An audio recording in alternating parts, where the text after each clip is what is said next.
I'm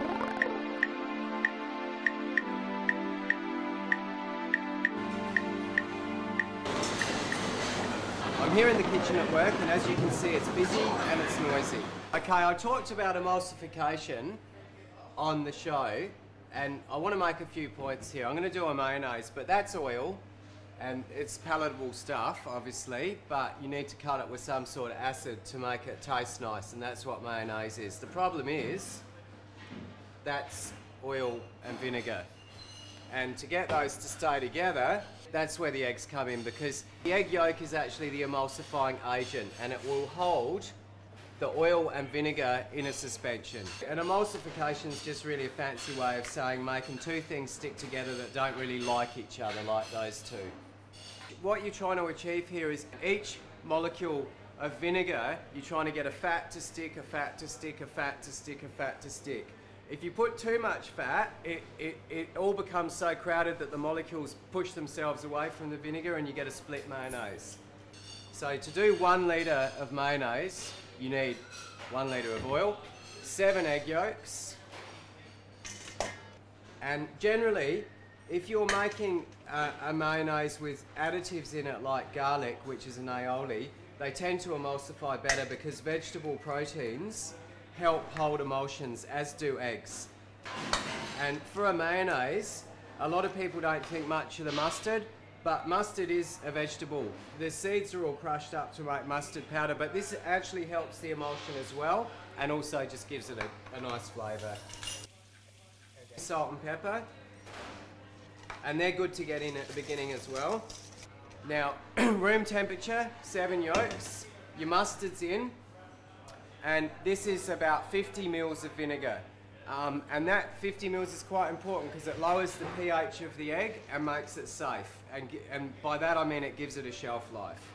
So put that in, and then I normally get a tea towel and make a little circle. Just bring the vinegar and the yolk together with the mustard. You need to start slow with emulsions and then you speed up. So the first bits are very slow drizzles. See these bits of oil just sort of floating on top? That's the danger. By that I mean it's not emulsifying, it needs more time to get together. So the important stage here is to make sure that you're not crowding the oil in too quickly, because it'll all jump on those bits of vinegar and split out. I rarely use olive oil for my mayonnaises because you generally pay 20 bucks a litre for decent olive oil, which means that this litre of mayonnaise is going to cost you 20 bucks. But I also find the flavour a little bit strong, so I use a good vegetable oil. And if you like olive oil, just put a bit in. It can become a little bit overpowering, but I'm sure Maggie will beat me up for saying that. Now, I've got my emulsion started, so now I can actually go hell for leather. And I'm a righty, so I generally do that. I start with the left because it slows me down, and then when I'm going for the hell for leather, I whisk with my right hand. That's about the most pointless tip you'll ever need.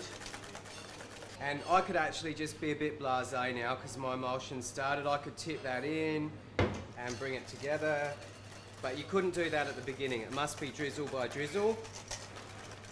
And you'll notice it turns a little bit white and over thick. You always make your mayonnaise thicker than you think you need it. Okay, one mayonnaise, very thick. Now, all you got to do now is stabilise it, and to stabilise it, you had 50 mils of vinegar, and you're going to need 50 mils of hot water. And now I put my hot water in, and that thins it back and stabilises it. So that's mayonnaise, and that's your basic cold emulsion, and I'm going to show you a hot emulsion, which is a little bit more complicated later.